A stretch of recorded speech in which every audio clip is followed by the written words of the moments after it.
좋습니다. 자, 오늘부터 이제 비폭력 대화라는 것을 함께 나누려고 합니다. 그 밑에 있는 걸 보시면 우리의 본성이 어떤 건가에 대해서 이 저자가 강조해서 반복해서 하는 말이 있어요. 우리의 본성이 어떤 거라고 되어 있어요? 연민으로 서로 주고받으며 기쁨을 느끼는 것, 이게 본성이라. 이게 꼭 크리스찬이 한 이야기가 아닙니다. 이 저자 자신은 유대인인데요. 그런데 제가 이것을 이제 기독교 메시지로 녹여내려고 하는 건데, 우리 기독교 정신과 참 많이 유사하고 또 우리 기독교인들이 추구해야 될 가치가 이 책에 많이 표현되어져 있기 때문에 그래요. 본성 자체가 사람은 연민을 서로 주고받는 그런 본성을 가지고 있어요. 나는 독립적이야. 나는 나 혼자도 충분해. 강해. 이렇게 생각하고 말씀하고 주장하는 분도 계시는지 모르지만 솔직히 자기 자신을 들여다보면 누군가로부터 연민을 느끼기도 하고 받기도 하고 이런 관계를 우리가 사모하고 있다는 거예요. 그리고 그걸 주고받으면서 뭘 느끼냐면 기쁨을 느끼는 겁니다. 그래서 여러분 이런 본성이 있다 하는 것을 이해하면서 이 공부를 하려고 그러는데 마음으로 주기, 저게 NVC라고 되어 있는 거, 그게 약자, 영어로 약자로 되어 있는 건데, 비폭력 대화의 영어 약자입니다. Non-violent communication, 그렇게 되어 있을 거예요. NVC, 그냥 쉽게 MBC 이렇게 하셔도 돼요. 비폭력 대화라는 뜻입니다. 오늘 첫 번째 장인데요. 아주 중요한 부분입니다. 자, 마음으로 주기에 대해서 주제 성경이 있는데 이거예요. 잠언 15장 1절 4절 오늘 읽은 이 본문 말씀인데요. 1절만 한번 읽어볼까요? 유순한 대답은 분노를 쉬게 하여도 과격한 말은 노를 격동하느니라. 아멘. 저도요 가끔 과격한 말이 확 올라올 때가 있어요. 그런데 참 하나님 은혜로 그걸 싹 이렇게 감싸서 부드럽게 얘기하면 상대방에게 오는 반응이 훨씬 더 부드러워지더라고요. 그런데 저도 모르게 여과 없이 그냥 강한 말, 거친 말, 과격한 말이 나가면 역시 상대방도 누구에게 질세라 또 다시 그런 식으로 반응하는 거. 자, 이게 이제 우리들의 대화의 방식이에요. 그런데 지혜 있는 사람의 혀는 지식을 선히 베풀고 미련한 자의 입은 미련한 것을 쏟느니라. 여호와의 눈은 어디서든지 악인과 선인을 감찰하신다. 온유한 혀는 곧 생명나무이지만 패역한 혀는 마음을 상하게 하느니라. 생명나무, 온유한 혀, 즉 부드러운 말, 이렇게 말을 잘하는 것이 곧 우리에게 이런 생명력 있는 삶을 살도록 이끈다. 이게 얼마나 이 말씀이 진리의 말씀인지 몰라요. 패역한 말을 하면 상대방의 마음을 그냥 확 후벼 파는 거죠.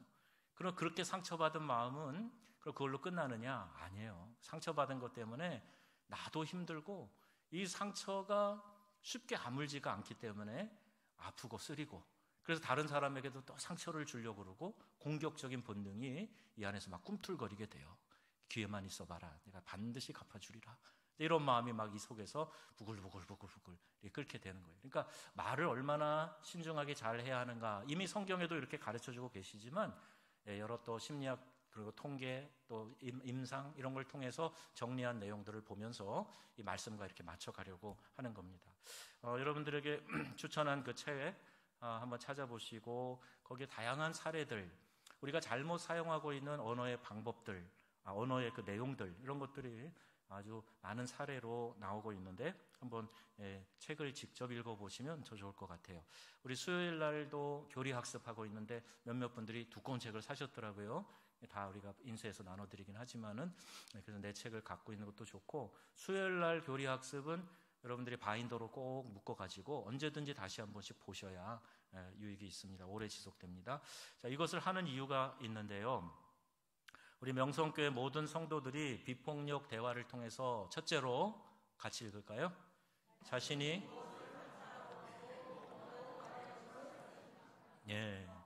어떤 때는 내가 뭘 원하는지조차 몰라요. 그래서 내가 원하는 게 뭐지?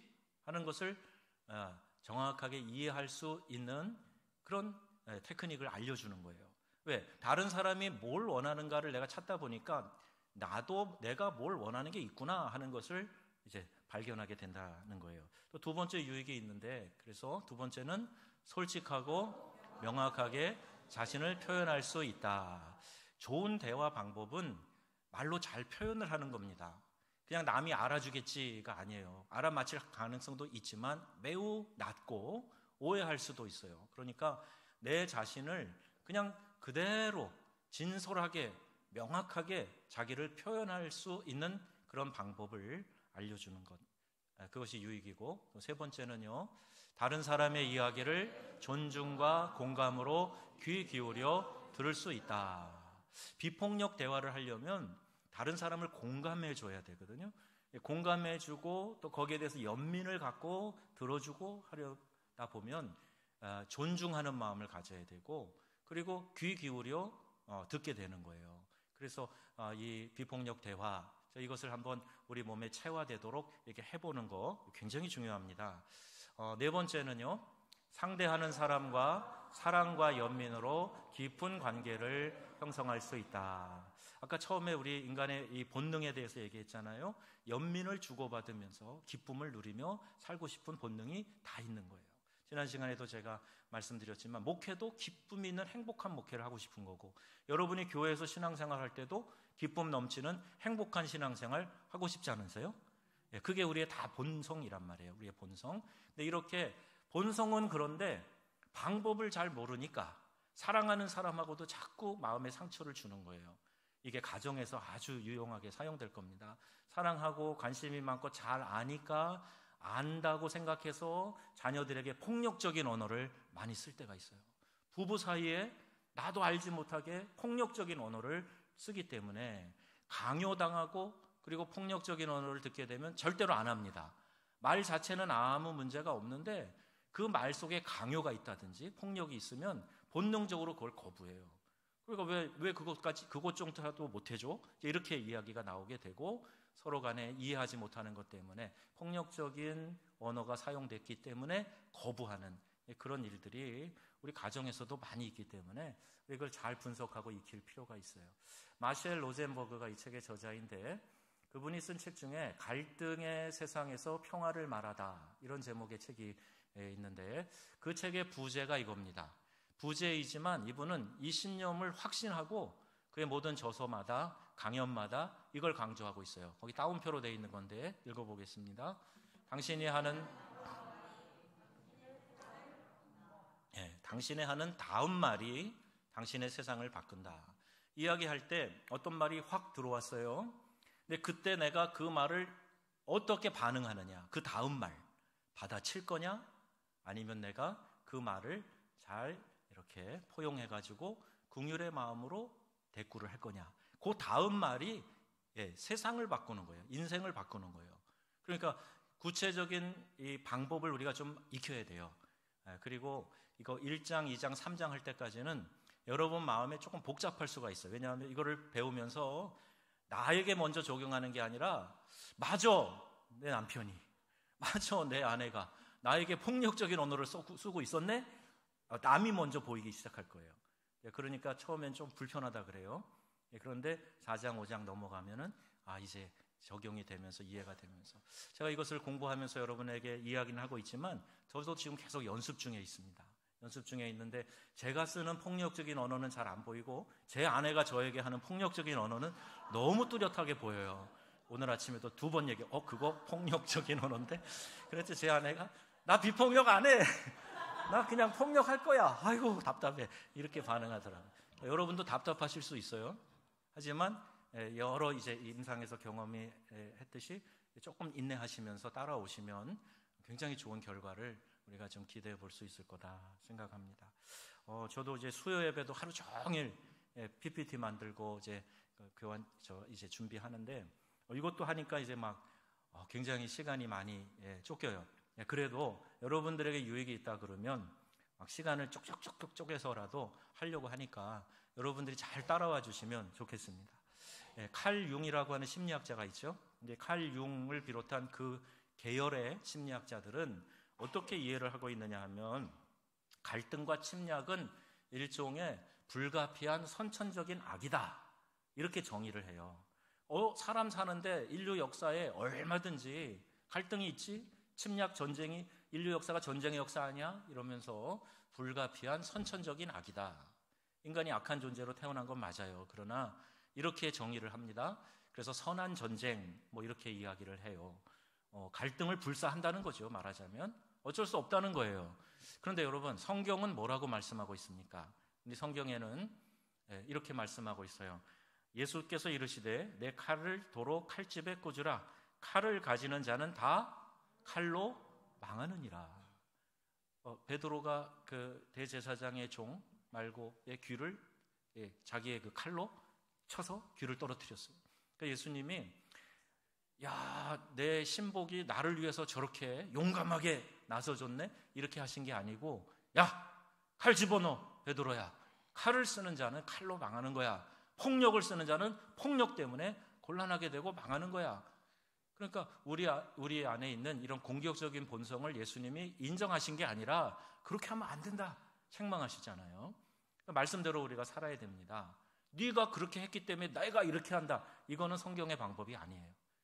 예수님이 친히 어떻게 살아야 될지, 어떻게 폭력에 대해 반응해야 될지 친히 모범을 보여주셨기 때문에 우리가 그 모범을 따라가야 되겠죠. 아힘사라는 이 단어 여러분 한번 이렇게 좀 귀담아 듣고 마음에 좀 기억해 주시면 좋겠어요. 아힘사라는 말은 인도에서 이 비폭력 전통을 이야기하는 건데 아주 오랜 고대 인도에서부터 전승된 비폭력적인 삶의 모델, 이것을 그들은 아힘사라고 부릅니다. 비폭력적인 행동, 비폭력적인 의식 이런 것들을 통칭해가지고 아힘사라고 하는데 마하트마 간디가 했던 비폭력 저항운동 아시죠? 영국의 독립쟁취를 위해서 투쟁할 때 절대 폭력하면 안 된다. 비폭력. 그래서 간디가 훌륭한 선생으로 이렇게 추앙받고 있지 않아요? 이게 다 이미 인도에 뿌리 내리고 있는 오래전부터 가지고 있었던 그 사상이 있어요. 이게 아힘사라고 정의를 합니다. 여기서 이걸 소개하고 있어요. 그 서문에 있는 내용을 지금까지 말씀드렸습니다. 이 책은 비폭력 대화 책을 여러분이 좀 읽으실 수 있는 분들은 좀 구입을 하세요. 한 2,000원 정도 할인가로 나오는 것 같아요. 구입하셔서 자세히 읽어보시면 좋겠습니다. 거기에서 왼쪽에 있는 거 지금 띄워놓은 거 보시면 갈등이 일어날 때마다 우리는 어떻게 집착하냐 하면 나의 이렇게 나의 이렇게 생각하면서 왜 제가 이쪽 말을 하면 반응을 안 하시죠? 악센트가 틀렸나요? 그렇게 하면서 자아 시스템으로 급격히 돌아가는 거예요. 그러니까 어떤 갈등의 상황에 직면하면 그 사람을 먼저 이해하려고 하고 포용하려고 하고 긍휼히 여기려고 하고 이게 작동하는 게 아니라 나라는 시스템으로 급격히 작동을 합니다. 에고 시스템이라 그러는데요. 갈등 상황에서 충분히 내가 이성적으로 사리분별하면서 차분히 그렇게 이야기할 수 없어요. 에고 시스템으로 확 돌아가기 때문에 철저하게 나 중심의 생각과 말을 하게 되어 있습니다. 자, 그러니까 그런 분위기를 좀 이렇게 부드럽게 하는 게 먼저. 갈등 상황에서는 항상 나를 먼저 생각하는 본능이 있기 때문에. 자, 그래서 폭력에 대해서 우리가 이야기하면 내가 무슨 폭력을 썼어요? 폭력 그러면 뭐 때리고 부수고 뭐 심지어는 언어 폭력 그러면 뭐 상욕을 하고 그래야만 폭력이라고 생각하는데 아니에요. 강요도 폭력입니다. 강요. 그 사람에게 무엇을 부탁할 때 정중히도 할 수 있지만 야 이거 해 라는 식의 강요도 이것도 또 하나의 폭력이 될 수 있기 때문에 내가 사용하고 있는 폭력이 의외로 많다는 겁니다. 여러분 이거를 이제 하나씩 생각해 볼 거예요. 나는 폭력적이지 않아. 난 가정교육 잘 받아서 옛날부터 어릴 때부터 폭력이라는 걸 싫어해. 제가 그렇게 생각했어요. 그런데 실제로 제 말 속에는 폭력적인 것이 많이 있더라고요. 그러니까 여러분도 한번 잘 생각해 보시면 그런 것들이 찾아질 건데 현재는 뭐 긍정하기 싫으셔도 괜찮아요. 따라오시면서 한번 생각을 해보자는 겁니다. 모든 폭력을 해결하는 유일한 방법은 뭐라고 되어 있어요? 이제 폭력으로 치닫지 않으려면요. 내 이야기, 에고 시스템으로 확 작동이 돼서 돌아가는 그 말을 중단하는 거예요. 그것을 포기하는 거, 이게 폭력을 해결하는 방법이다. 이렇게 설명을 합니다. 자, 그러니 여러분, 싸울 때를 한번 생각해 보세요. 싸울 때 철저히 내 얘기 하잖아요. 내 얘기. 그럼 상대방이 그 이야기 들으면서 아, 그렇구나 그러면서 계속 싸워요? 아니요. 그 사람도 철저히 자기 얘기해요. 그러면서 싸우는 거거든요. 그때 말을 중단하는 거예요. 내 이야기를 포기하는 겁니다. 자, 그래야 이제 비폭력 대화로 비로소 전환을 할 수 있어요. 자, 이제 당신이 하는 다음 말이 당신의 세상을 바꾼다. 여러분 꼭 기억하시면서, 비폭력은 우리 안에 잠재한 긍정적인 면이 밖으로 나갈 수 있도록 하는 것이다. 이게 비폭력이에요. 우리 안에 잠재하고 있는 긍정적인 게 밖으로 나갈 수 있도록 하는 게 비폭력이다. 그럼 폭력은 뭐냐? 부정적인 게 뭐냐? 거기 빨간색으로 되어 있는 거 읽어보세요. 이기심, 공격성. 개 중에 제일 사납고 무서운 개가 편견이라고 그래요. 편견이 그렇게 사납고 무섭대요. 한번 편견이 생기면은 그 사람에 대해서 도저히 다른 좋은 생각이 안 들어오는 거예요. 얼마나 고지식하고 사납고 무서운지. 이기심, 탐욕, 미움, 편견, 의심, 공격성. 이게 부정적인 우리 안에 있는 것들인데, 근데 이게 튀어나가도록 하는 게 아니라 긍정적인 것이, 우리 속에도 긍정적인 거 있잖아요. 그 긍정적인 것이 밖으로 튀어나갈 수 있도록 해야 되는 거. 그게 비폭력이라는 거예요. 자, 어떤 게 나가야 되는가? 제가 저 화살표 이렇게 전개되는 거 저거 30분 했습니다. 30분. 쉽지 않더라고요. 자, 거기 어떤 게 긍정적인 거예요? 사랑, 존중, 이해, 감사, 연민, 배려. 이런 것들이 우리 안에 있는 긍정적인 거예요. 여러분들 안에 이게 다 있어요. 다 있는데 이 긍정적인 것이 나가도록 해야 되는데, 불행하게도 이런 부정적인 것들이 그냥 툭툭 튀어나가니까 계속 갈등과 상처가 끊이지 않는 겁니다. 잘 기억하세요. 사랑, 존중, 이해, 감사, 연민, 배려. 여기도 연민이 있죠. 배려, 연민, 포용, 이런 거예요. 이런 것들이 우리 안에 있는데 이게 말로서, 행동으로서 밖으로 나가게 해줘야 된다. 나는 그렇게 폭력적인 말 안 했는데요. 근데 여러분, 말만 나가는 게 아니에요. 그 non-verbal language라고 있는데, 그게 뭐냐면 말 아닌 언어라는 뜻이거든요. 말 아닌 언어가 굉장히 많습니다. 여러분, 표정, 발걸음 어떤 사람 삐지면요 쾅쾅쾅쾅 막 걸어요. 그죠? 이거 또 다 언어예요. 언어. 쌩한 분위기 난다 그러잖아요. 쌩. 그 사람이 무슨 바람을 불었어요? 근데 괜히 쌩한 바람이 분다 이러잖아요. 다 느끼는 거거든요. 이게 다 언어예요. 언어. 내가 말로는 폭력적인 말을 안 했는지 모르지만 눈빛으로, 태도로 그렇게 폭력적인 것을 얼마든지 행사할 수 있기 때문에 입만 조심하면 되는 게 아니라 마음을 다스려야 돼요.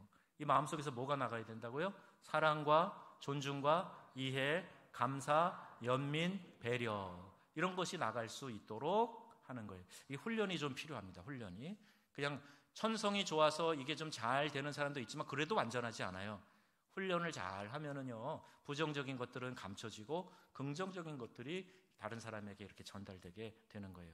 자, 이제 내용들을 보시면 들어가며 또 주의를 기울이는 방법, 비폭력 대화의 모델, 우리의 삶에 MBC 적용하기. 자, 이제 두 가지 의문 되어 있는데, 이 저자가 이 두 가지 의문 때문에 이 비폭력 언어에 대해서 연구를 하기 시작했고 이걸 발표하게 된 건데, 그가 유소년 시절에요. 그때가 1948년 디트로이트로 이사를 갔는데 그 공원에서 큰 충돌이 일어나서 30여 명이 50명인가가 죽게 되는 그런 끔찍한 일이 디트로이트에서 일어났어요. 인종 갈등에 대한 문제입니다. 그리고 나서 이제 이렇게 큰 사고가 났으니까 얼마나 사람들이 긴장하고 무섭겠어요. 집에서 외출도 잘 못하고. 근데 글로 이사 가서 학교를 갔는데 유대인이 쓰는 이름이 있잖아요. 자기 성씨가 있잖아요. 이름. 그러니까 학생이 그 이름을 듣더니 너 그거 유대인이네? 그러면서 학교 끝나고 나서 집단 구타를 당했다는 거예요. 그러니까 어렸을 때 그 집단 구타를 동료 친구들로부터 당한 그 아픈 상처가 있는 거죠. 그런데 동시에 이런 일도 그가 이제 봅니다. 뭐냐하면 이와는 전혀 다르게 어떤 상황, 어떤 사람들은 매우 견디기 힘든 상황에서도 이 연민의 마음을 잘 유지하고 있더라. 이걸 발견하게 된 거예요. 그게 누구냐 하면 나치 포로 수용소에서 이 극한 상황을 경험하잖아요. 유대인들이 막 학살당하잖아요. 600만 명이 이 나치 수용소에서 유대인 학살을 당해요. 그러니 얼마나 끔찍한 일들이 많이 일어났겠어요. 그런데 거기에 에티헬리즘이라고 하는 여인이 있는데 이 여인은 이 게스타포 장교가 들어와가지고 막 욕을 하는데 마음이 화가 나고 막 공격 본능이 일어나고 그러지 않고 그 사람에 대한 연민이 생기더라는 거예요.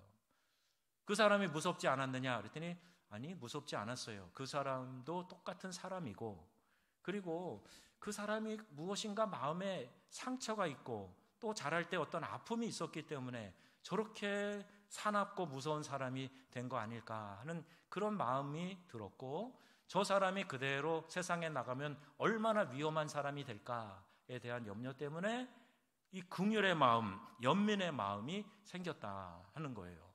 그럼 어떤 사람은 막 사납게 이렇게 폭력적으로 되는데 어떤 사람은 극한 상황에서도 연민의 마음으로 그 사람을 품어주는 이게 도대체 뭔가? 왜 다른 건가? 이거를 연구하기 시작을 한 거예요. 비폭력이란 뭐라고 정의가 되어 있습니까? 우리 마음 안에서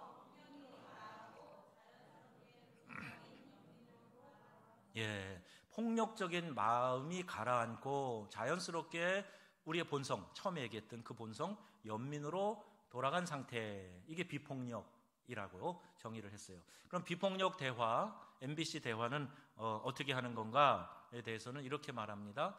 다 같이요. 마음에서 내 마음에서 우러나와가지고 누군가에게 나누어 줄 수 있는 우리 안에 있는 이 긍정적인 것들을 나눠줄 수 있는 우리를 이끌어주는 소통 방법이다. 이렇게 정의를 했어요. 한 번에 다 안 외워주셔도 괜찮아요. 이렇게 쭉 보시면서 반복하게 될 겁니다. 그럼 비폭력 대화의 유익이 뭐냐에 대해서 우리 자신을 표현하고 다른 사람의 말을 들을 수 있도록 해준다. 앞에 목적에서 이제 쭉 5가지 말씀드렸지만 더 압축해서 유익을 이야기한다면 우리 자신을 잘 표현하는 거 이거 중요해요. 내 감정을 표현하는 사람이 참 많아요. 나 기분 나빠, 나 어때 하는 내 감정. 그런데 감정보다도 더 중요한 거는 그럼 내가 원하는 게 뭐냐, 내 욕구를 정확하게 알고 표현할 줄 알아야 됩니다. 근데 이것도 남성과 여성이 조금 달라요. 남성은 이 느낌에 대해서는 좀 약하고 본능, 그 욕구에 대해서는 강해요. 내가 뭘 원하는지는 확실히 알겠는데 그 감정에 대해서는 좀 약한 거예요. 여자는 감정에 대해서는 더 뛰어나게 민감하게 느끼는데 내 욕구가 뭐지에 대해서는 여성분들이 오히려 더 약한 거예요. 그래서 엉뚱하게 삐치는 거죠. 남편이 내 마음도 몰라줘, 아이들이 내 마음도 몰라줘, 그러면서 삐쳐요. 정확히 요구도 안 했으면서 알아줘야 되는데 그 느낌을 모르니까 못 따라와 주면 삐친단 말이에요. 그래서 다른 사람의 말도 잘 듣고 내 자신에 대해서도 정확히 표현하는 거, 이것이 비폭력 대화를 하는 아주 중요한 원리입니다. 그래서 자신의 내면의 소리에도 귀를 기울임으로써 존중과 배려, 공감하는 마음, 이것이 길러지게 된다는 거죠. 다른 사람에 대해서도 이렇게 진지하게 다가서고 또 포용하고 또 긍휼의 마음, 연민의 마음을 갖기 원해서 경청하고 그러는데 나 자신에 대해서는 그렇게 안 되겠어요? 이게 상호작용으로 일어나거든요. 나에 대해서도 그런 마음으로 바라보고 그렇게 생각하게 된다. 이런 면에서 큰 유익이 있다 하는 겁니다. 그럼 이 NVC의 목적에 대해서 이제 요 주의를 기울이는 방법, 타인에 대한 판단과 평가를 좀 내려놓아야 돼요. 우리가 많은 경우에 무너지는 이유 중에 하나가 타인에 대한 판단, 평가 이런 것들이 너무 많기 때문에 그럴 수 있어요. 그래서 나의 그 느낌이나 욕구를 정확히 정중히 부탁을 해야 되는데 그렇게 하지 않고 타인에 대해서 판단하고 평가하는 말을 쉽게 합니다. 여기 이제 하나 예문이 하나 있는데, 아이가 TV에 정신이 팔려 있는 그런 상태를 보면서 그 TV에 정신 팔려서 지저분하게 먹고 있네, 이렇게 표현을 했다는 거예요.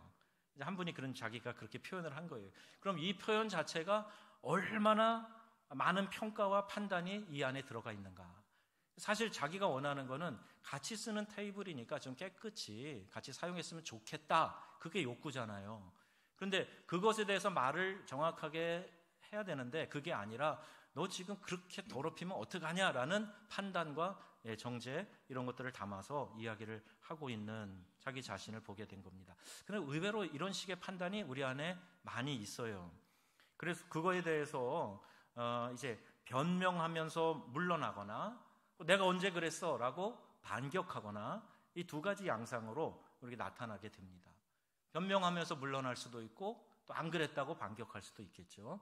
근데 이제 정확하게 들여다보면 실제로 우리가 이런 폭력적인 상황들을 많이 유발하고 있다는 거예요. 그래서 솔직함과 공감의 바탕을 둔 인간관계를 형성하여 결국에는 모든 사람의 욕구가 충족되도록 도와주는 것, 이것이 비폭력 언어가 이제 추구하는 바라는 거예요. 한번 읽어볼까요? 초록색 글씨가 있는 쪽, 시작. 솔직함과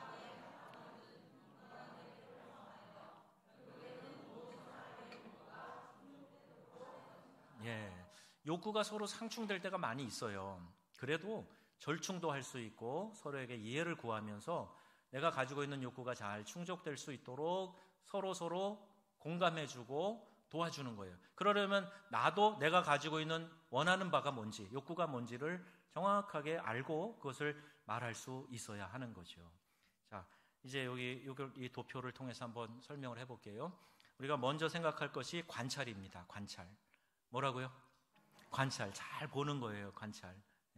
그러니까 지금 이 엄마가 본 아이의 상태는 뭐냐 하면 테이블에서 이제 이렇게 떡을 먹고 있는데 이 인절미, 콩고물이 계속 테이블에 떨어지는 거를 본 거예요. 그러면 평가 없이 관찰만 한다면 네가 먹고 있는 그 떡에 콩고물이 테이블에 많이 떨어져 있네 까지는 관찰이죠. 관찰.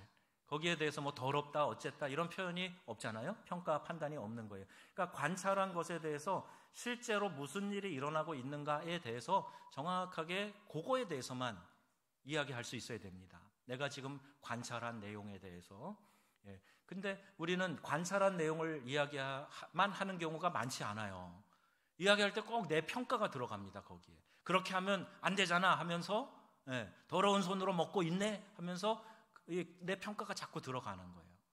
관찰, 그 다음에 관찰을 했으면 그 관찰한 것에 대한 느낌, 나의 느낌만 얘기하면 됩니다. 그 행동을 보았을 때 어떤 느낌이 들었는가?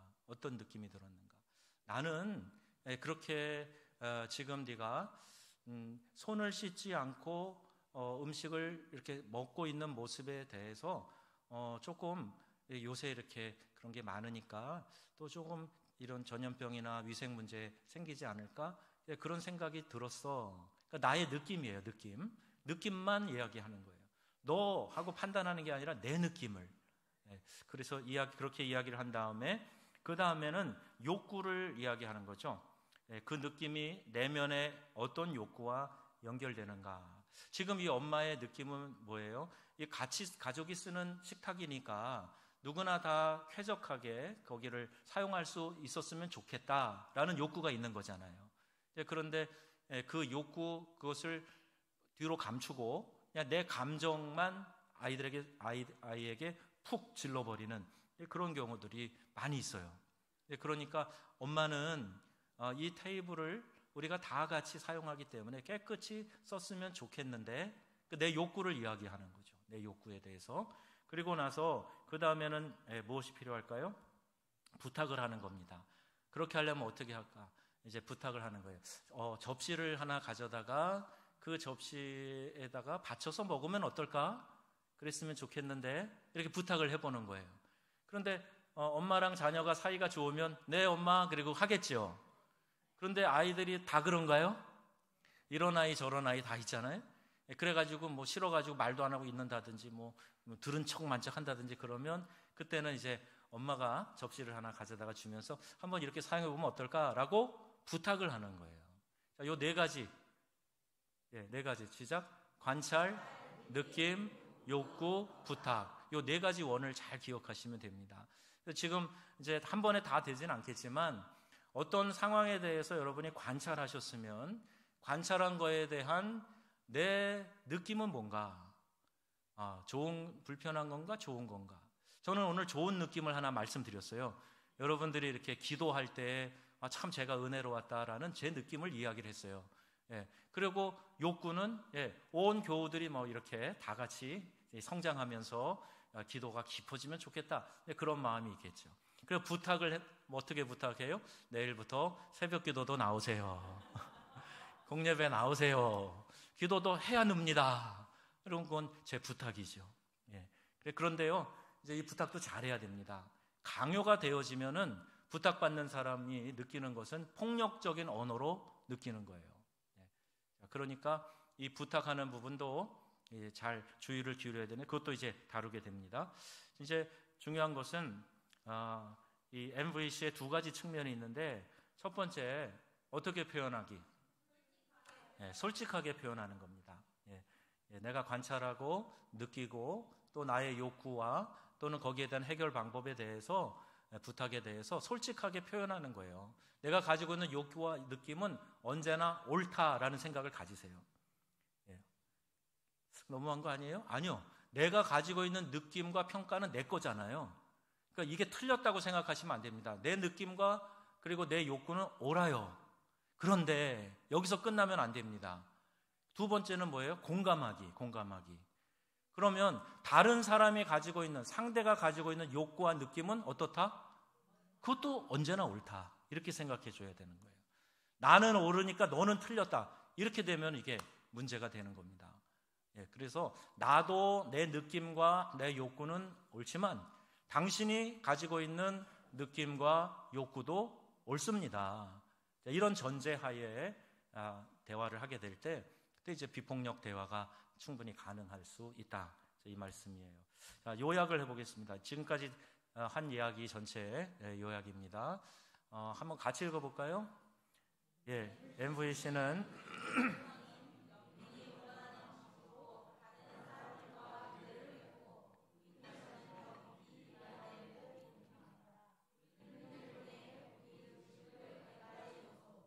우리가 무엇을 관찰하고 느끼고 바라고 우리의 삶을 풍요롭게 하기 위해서 무엇을 부탁하는가에 집중하면서 자신을 표현하거나, 자, 요거에 집중하면서 자신을 표현해 보라는 거예요. 관찰, 느낌, 그리고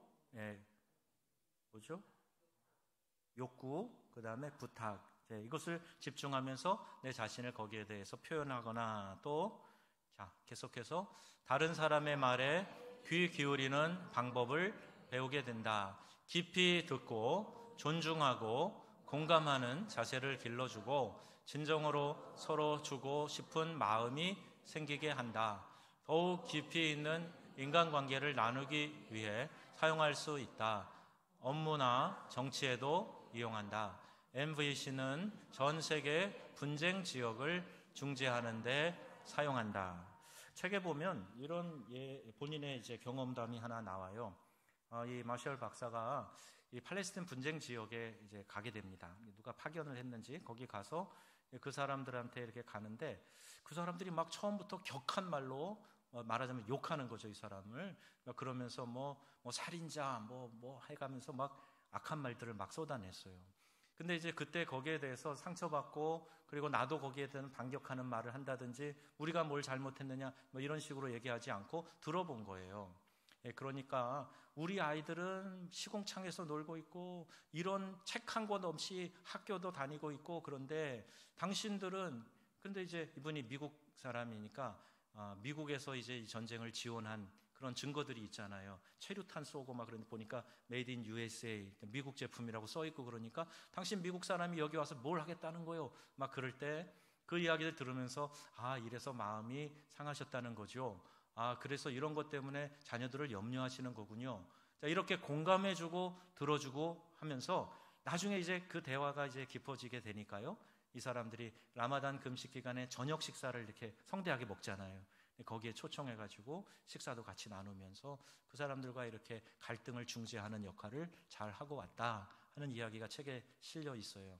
그러니 이 비폭력 대화는 가정에서뿐만이 아니라 우리 교회 공동체, 또 직장에서도, 친구 사이에서도, 또 우리 친척들 안에서도 얼마든지 적용할 수 있고, 더 나아가서는 업무나 정치 혹은 세계 분쟁 지역에서도 이러한 대화의 방법은 많은 좋은 결실들을 맺게 한다는 겁니다. 그런 사례들이 많이 나와 있어요. 그러니까 여러분들이 한번 관심을 가지고 잘 따라와 주시면 좋은 도움이 될 거라 생각이 됩니다.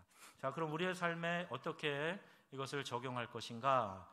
연인과 가족과 학교와 조직과 기관에서 어떻게 적용할 것인가? 여러분들에게 체크 포인트를 드립니다. 요거를 요 화면만 제가 단톡방에 또 보내드릴 테니까요. 한번 본인을 체크해 보세요. 자, 실제로 무슨 일이 일어나고 있는지 관찰했는가? 지금 실제로 일어나는 일 그 자체를 관찰했는가? 행동을 보았을 때 내가 어떻게 느끼는지 솔직히 이야기했는가? 어떻게 느끼는지 내 느낌만, 평가 말고요. 느낌만 솔직히 이야기했는가? 그 여자분들을 결혼하고 나면 곧바로 이제 이 화장실 사용하는 문제 때문에 남편하고 티격태격 할 때가 있잖아요. 그리고 어떤 분들은 이제 이 치약을 짜는 문제까지 가지고, 어떤 분들은 두루마리 화장지를 이렇게 걸어야 되냐, 이렇게 걸어야 되느냐, 이거 가지고도 서로 취향이 다르니까 그때 내 느낌을 얘기하는 거예요. 내 느낌을 평가하지 말고, 당신은 그렇게 배웠어? 뭐 이렇게 얘기하면 안 됩니다. 내 느낌을. 이를 바탕으로 상대에게 무엇을 어떻게 부탁할 것인가, 이것도 부탁할 것을 생각하고 그것을 이야기해야 된다. 나의 욕구와 느낌, 상대의 욕구와 느낌, 그것을 있는 그대로 존중하고 있는가. 내 느낌만, 내 욕구만 존중해달라 그러고 상대방의 욕구나 느낌은 깍 무시해버리고 그거 아니라 그랬죠. 그게 폭력이에요. 그게. 그러니까 서로가 욕구가 있고 느낌이 있다는 걸 알아서 그것을 상호 존중하고 있는가. 이것을 여러분 한번 스스로 평가를 해보세요. 나는 얼마큼 여기에 대해서 지금 지키고 있는가. 아마 체크리스트 이렇게 해보시면 상당히 많은 경우에 나는 이거 신경도 안 쓰고 살았네, 이런 경우가 많을 겁니다. 그래서 각자 다 점검을 해보시고 또 가정 안에서도 이런 비폭력 대화 한번 연습해 보시면서 서로 간에 이렇게 좀 더 가까워지고 또 대화로 잘 소통하는 그런 분위기가 되면 좋겠습니다. 자, 여기까지 하고 마칩니다.